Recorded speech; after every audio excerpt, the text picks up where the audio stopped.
नमस्कार सभी दर्शकों को। और हम पहले की भांति प्री लाइव उपस्थित हैं आपके समक्ष पर। और हमारे बीच में दो नए चेहरे। हालांकि हमारे कंचन मैडम को तो आप जानते ही होंगे सभी लोग, क्योंकि प्रतिदिन 8 से 9 योगाभ्यास के सत्र में आप उनसे मिलते हो, रूबरू होते हो। लेकिन आज हमारे बीच में एक और नई अंतर्राष्ट्रीय शख्सियत जुड़े हुए हैं। और बहुत से लोग जानते भी हैं, हमारे इंडिया के जितने भी लोग हैं। और जो लोग नहीं जानते हैं उनको बताना चाहेंगे कि मैडम जो हमारे बीच में आज ज्वाइन है, madam doctor Alka Gupta, Thailand Bangkok से जुड़े हैं आपके ज्ञानार्जन को बढ़ाने के लिए। और madam Alka Gupta medical health care के नाम से मैडम का एक सेंटर भी है जो थाईलैंड में ही उन्हीं के यहाँ चल रहा है।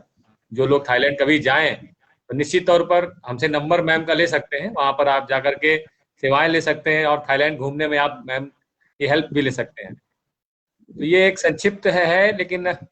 और हम साथ ही साथ बताना चाहेंगे कि राष्ट्रीय व्याख्यान माला भाग 3 जो चल रही है उसका आज तीसरा दिवस था, कल चौथा दिवस पर आप डॉक्टर अलका गुप्ता मैम जो आप स्क्रीन पर देख पा रहे हैं उनको सुनेंगे। साथ ही साथ उनके बारे में अब जानेंगे कि वो बच्चों के रोग प्रतिरोधक क्षमता में क्या चीजें इंक्लूड कर दें जिससे उनकी इम्यूनिटी बूस्ट हो जाए और वो बहुत अच्छे काम करने लगे। क्योंकि बच्चों की जो ग्रोथ है, कहते हैं कि बच्चा अगर शरारत नहीं कर रहा है तो इसका मतलब वो मेंटली कमजोर है, ऐसा मानते हैं। क्योंकि मैं भी केंद्रीय विद्यालय में एक अध्यापक होने के नाते ये जानता हूं कि बच्चों का शरारत करना बहुत ही जरूरी है और शरारती होना भी चाहिए। यही उनके एक बौद्धिक विकास और मेंटल सिस्टम को इनहेंस करने के लिए एक अच्छा माध्यम हो सकता है। तो मैम हम आपके पास ही सीधा आते हैं कि कल जो हमारा सेशन रहेगा उसमें क्या नई चीजें होंगी। और हमारे दर्शक चूंकि जाहिर सी बात है कॉपी पेन डायरी लेकर के बैठते हैं, वो नोट करते हैं कि बात को।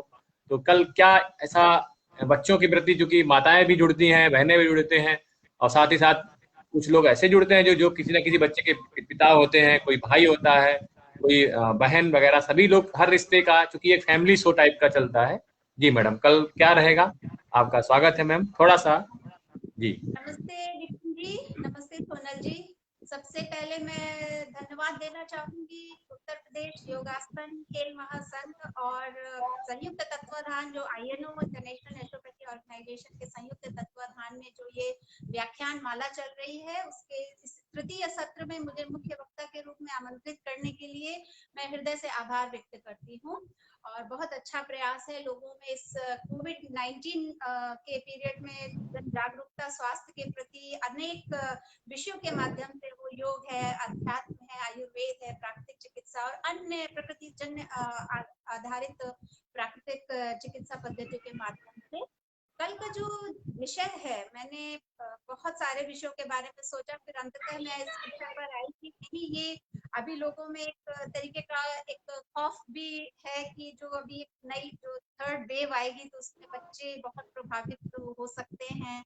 और उनकी जो है स्वाभाविक है कि हर माँ बाप को जो उनकी अमूल्य निधि होती है वो है बच्चे हैं। तो बच्चों को, हर माँ बाप अपने बच्चों को स्वस्थ देखना चाहते हैं, ना सिर्फ इस कोविड-19 पीरियड में अपितु पूरे अपने जीवन पर्यंत।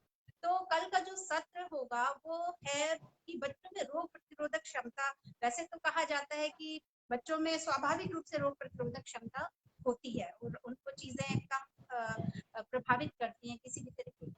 लेकिन जो आजकल के जीवन शैली चल रही है, जिस जो एक कृत्रिम जीवन शैली है जिस पर खान पान और सभी कुछ प्रदूषित है, सोच विचार और शिक्षा पद्धति का भी उसमें कुछ प्रभाव है और सामाजिक ताना बाना कुछ ऐसा है, तो कहीं ना कहीं उनकी रोग प्रतिरोधक क्षमता प्रभावित हुई है। और उनका दवाइयों का ज्यादा से ज्यादा उपयोग होता है जिससे भी उनकी इम्यूनिटी बहुत वीक होती है। तो कैसे ऐसा जीवन जिए कि उनको कोई दवाइयों का सेवन भी ना करना पड़े और वो एक स्वस्थ, न सिर्फ शारीरिक रूप से स्वस्थ बल्कि मानसिक रूप से भी स्वस्थ, मनोवैज्ञानिक रूप से भी स्वस्थ और उनमें आध्यात्मिकता भी उसमें आए। चारों पिलर्स जो हमारे हेल्थ के होते हैं वो उनके बिल्कुल बैलेंस्ड हो, क्योंकि चार पिलर पर ही कोई चीज खड़ी होती है संतुलन में। तो वो संतुलित जीवन कैसे जिए और वो भी बिना दवा के।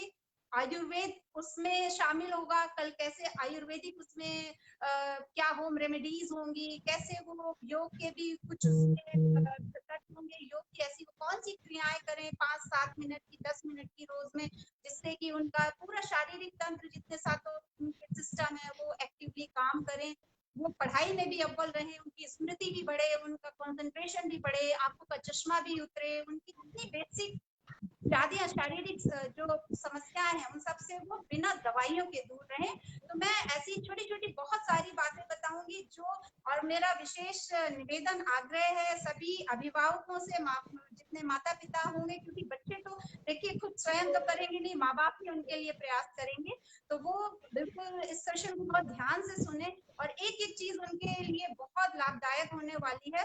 क्योंकि मैं अपना व्यक्तिगत अपना उदाहरण देती हूँ कि मेरी दो बेटियां हैं, मेरी दोनों बेटियां पिछले 10 वर्षों से कभी अस्पताल नहीं गई, ना वो कोई दवा खाती हैं, सिर्फ आयुर्वेदिक और वैदिक संस्कृति से, जीवन शैली से, विदेश में रहकर भी उनका पालन पोषण हुआ है, और वो उसी का ही मैं प्रभाव मानती हूँ। तो मैं चाहती हूँ कि हमारे देश का हर बच्चा स्वस्थ रहे, और स्वस्थ बच्चा ही स्वस्थ समाज की स्थापना कर सकता है, और स्वस्थ राष्ट्र की स्थापना कर सकता है। तो यही मेरा संदेश है। और कल के उसमें योग भी होगा, प्राकृतिक चिकित्सा भी होगी, आयुर्वेद भी होगा, घरेलू उपाय भी होंगे, कुछ योग ध्यान की भी बातें होंगी, और प्रश्नोत्तर सेशन जरूर होगा उसमें। तो आप अपने प्रश्नों के साथ आइएगा, और मुझे बहुत खुशी होगी, जितने अधिक प्रश्न होंगे मुझे उतना ही ज्यादा मुझे आनंद आएगा आपके प्रश्नों का समाधान देने। निश्चित तौर पर मैम, बहुत बहुत धन्यवाद आपका। और चूंकि हमारे दर्शकों ने कमेंट भी किए हैं ढेर सारे, वो तैयार हैं बिल्कुल, और ये कहीं ना कहीं इस बात का एक इंडिकेट करता है कि वो कल कितने एक्साइटमेंट में आपकी बात को सुन रहे हैं। और उनके जो बच्चे हैं, बच्चों पर चूंकि हर आदमी, हर माँ बाप अपना निछावर सब करने को तैयार रहता है कि बच्चे हमारे किसी कारण बीमार ना हो। यदि घर का एक फैमिली मेंबर, बच्चे ही ना, कोई भी फैमिली मेंबर बीमार होता है तो पूरा घर का इकोसिस्टम जो है वो हिल जाता है। तो मेरा यही मानना है कि बच्चे तो हमारे स्वस्थ रहेंगे, साथ ही साथ आप अपना भी ख्याल रखेंगे उन्हीं बच्चों के द्वारा। तो हम लोग भी कभी ज्यादा बड़े बनने की कोशिश ना करें, तो बच्चे ही बन के हम लोग जिंदगी को गुजारने का प्रयास करें, क्योंकि बच्चे बन के सच्चे। तो चूंकि हम छल कपट वगैरह सब बाद में सीखते हैं, लेकिन जब बच्चे जब तक रहते हैं तब तक बिल्कुल कोई भी तनाव नहीं होता है, कोई टेंशन नहीं होता है। जैसे ही हम बड़े बनने की कोशिश करते हैं, हमारे अंदर तनाव आदि जितनी चीजें हैं, एंग्जाइटी, सारा कुछ घर करने लगती हैं। तो हमारा दर्शकों से भी निवेदन यही है कि कल अपने अंदर के बच्चे को कभी मरने ना दें। आप जितने भी उम्र आपकी होती है, अपना बचपन कभी नहीं मरने देना चाहिए। और एक चीज मैं और जोड़ना चाहूंगी कल के सेशन के बारे में, कि जो बच्चों में रोग प्रतिरोधक क्षमता, ये कहीं ना कहीं उनकी माँ से जुड़ा हुआ ये एक विषय है। बच्चों की रोग प्रतिरोधक क्षमता माँ के साथ जो 9 महीने अतिरिक्त जीवन जो गर्भ में वो जीता है, उससे संबंधित है। तो सभी माओ से, सभी माताओं बहनों से निवेदन है कि इस कार्यक्रम में वो जुड़े, क्योंकि शुरुआत कार्यक्रम की उनसे होगी। उनकी रोग प्रतिरोधक क्षमता उनकी जीवन शैली से फिर वो आएगी बच्चों पर। तो मेरा ये विशेष निवेदन होगा कि कल माताएं बहनें अवश्य जुड़े, और वो जाने कि बच्चों को कैसे स्वस्थ रख सकती हैं, और एक पूरा आयुष प्रदान कर सकती है। 100 वर्ष का जो है जीवन एक व्यक्ति जी सकता है। उसमें रसायन चिकित्सा भी होगी, कैसे हम रसायन चिकित्सा को अपने रोजमर्रा के जीवन में शामिल करें। तो इसी के साथ कल मैं आऊंगी 11 से 12 भारतवर्ष के समय के अनुसार। जी जी, बिल्कुल ठीक कहा मैम आपने। यावत जीवेत सुखम जीवेत, इसके आगे की लाइन जो है वो कल मिलेगी आपको जब आप सुनेंगे व्याख्यान को। क्योंकि मैं भी थोड़ा सा सीक्रेट डाल देता हूँ यहीं पर, पूरी बात अभी हम भी नहीं खत्म करेंगे। और जीवेम सरदा सतम की जो कहानी है वो कल ही मिलेगी आपको, किस प्रकार आपको रहना है।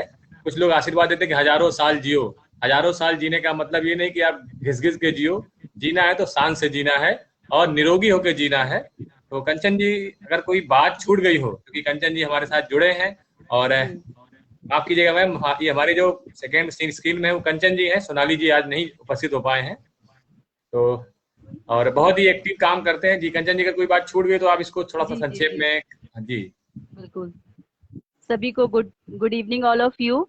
और जैसा कि मैम ने सब कुछ बता ही दिया है, तो मुझे ज्यादा कुछ बताने की आवश्यकता नहीं है। बस इतना ही कहूंगी कि कल जुड़े अवश्य, क्योंकि बच्चे ही हैं जो हमारे देश का भविष्य हैं। अगर बच्चों का हम सेहत का ध्यान रखेंगे, उनकी इम्यूनिटी अगर बूस्टअप रहेगी, वो अच्छे से पढ़ लिख पाएंगे, अपना कंसंट्रेशन कर पाएंगे, और बच्चों को योग से अवश्य जोड़ें, क्योंकि बच्चे अगर बचपन से ही योग करेंगे तो आगे वो उनकी दिनचर्या का एक पार्ट हो जाएगा। जब वो उनका पार्ट हो जाएगा तो डेफिनेटली उनको कभी भी मेडिसिन और इन सब चीजों पे डिपेंड नहीं होना पड़ेगा। तो योग से अवश्य जोड़ें, और कल के सेशन के लिए प्रश्नों की जरूर अपनी एक लिस्ट तैयार करके रखें कि आप क्या क्या मैम से आंसर चाहते हैं या जानना चाहते हैं कि मैम मुझे इसके बारे में बताएं, तो आप डेफिनेटली वो लिख के रखें। और 11 बजे जुड़ना ना भूलें, क्योंकि ये हमारी व्याख्यान माला पार्ट 3 जो है स्टार्ट हो चुका है, और इसमें भी अपना स्नेह और साथ इसी तरह बनाए रखें, ताकि हमारा UPYSA का परिवार इसी तरह बढ़ता रहे, फलता फूलता रहे। और इंटरनेशनल स्पीकर्स जो हमारे यहाँ आए हैं, तो आगे और भी लोग ऐसे हमारे साथ जुड़ते रहें। आप सभी को बहुत बहुत धन्यवाद। बहुत बहुत धन्यवाद कंचन जी, और साथ ही साथ मैम का भी, उन्होंने इतना अपना समय निकाला। चूंकि ऑलरेडी सबसे फास्ट जो स्पीकर प्री लाइव में मैम आप ही हैं।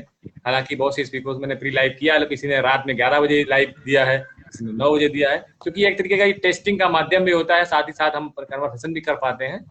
बहुत बहुत धन्यवाद। कल हम मिलेंगे 11 बजे, आप लोग जुड़े रहिए। साथ ही साथ 8 बजे जुड़ना ना भूलें। 8 बजे योगाभ्यास करें पहले, फिर इसके बाद ज्ञान अर्जन करें। ठीक है, तो आप लोगों को फिर से आप सभी का दिन मंगलमय हो। धन्यवाद। हरि ओम। धन्यवाद। हरि